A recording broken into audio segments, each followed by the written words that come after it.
अच्छा बातम्या. प्रायोजक पुष्कराज रागी डिलाइट्स, महाराष्ट्राचं लाडकं आणि नंबर 1 नाचणी सत्व.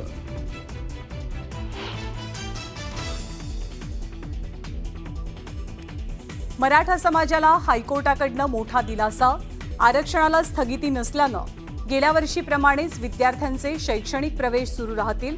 या प्रकरणी पुढची सुनावणी आता 18 आणि 19 जुलैला पार पडेल. शिवसेना भवनाबाहेरच्या बॅनरवरती आदित्य ठाकरे, राज ठाकरेंचे एकत्रित फोटो झळकले.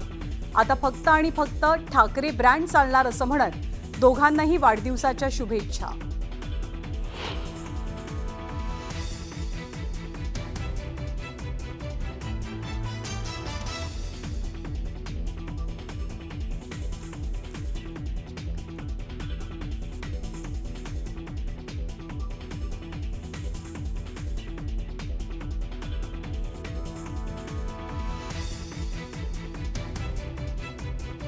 अर्थ खात्यानं GR काढूनही निधी मात्र मिळाला नाही.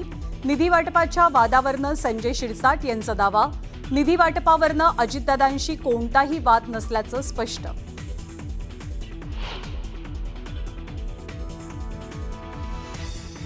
शिवसेना भवनाबाहेरच्या बॅनरवर आदित्य आणि राज ठाकरे एकत्र.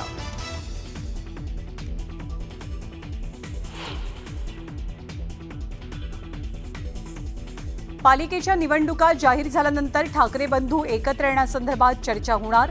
वरिष्ठ सूत्रांची न्यूज 18 लोकमतला माहिती.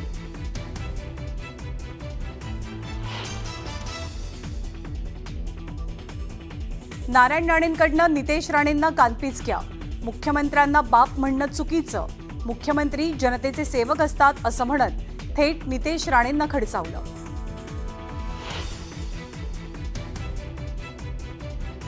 बच्चू कडू यांच्या अन्नत्याग आंदोलनाचा 4था दिवस. मनोज जरांगेंसह रविकांत तुपकर आणि महादेव जानकरांनी घेतली भेट. आंदोलनावर अद्यापही तोडगा नाही. निवृत्त शासकीय आणि निमशासकीय कर्मचाऱ्यांसाठी आनंदाची बातमी. निवृत्त कर्मचाऱ्यांची कंत्राटी पद्धतीनं भरती. 65 वर्षांपर्यंत काम करता येणार.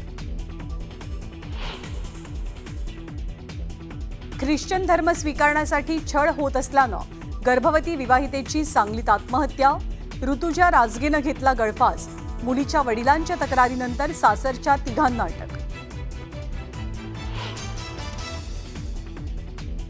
निलेश चव्हाणला 14 जूनपर्यंत पोलीस कोठडी.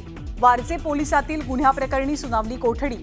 तर शशांक हगवणेलाही 14 तारखेपर्यंत कोठडी. शस्त्र परवान्याप्रकरणी खोटी कागदपत्र दिल्याचा आरोप. मालवणच्या राजकोटमध्ये भव्य दिव्य शिवसृष्टी साकारणार. सिंधुदुर्गचे पालकमंत्री नितेश राणेंची होती मागणी. तर बैठकीमध्ये अजित पवारांकडनं मंजुरी.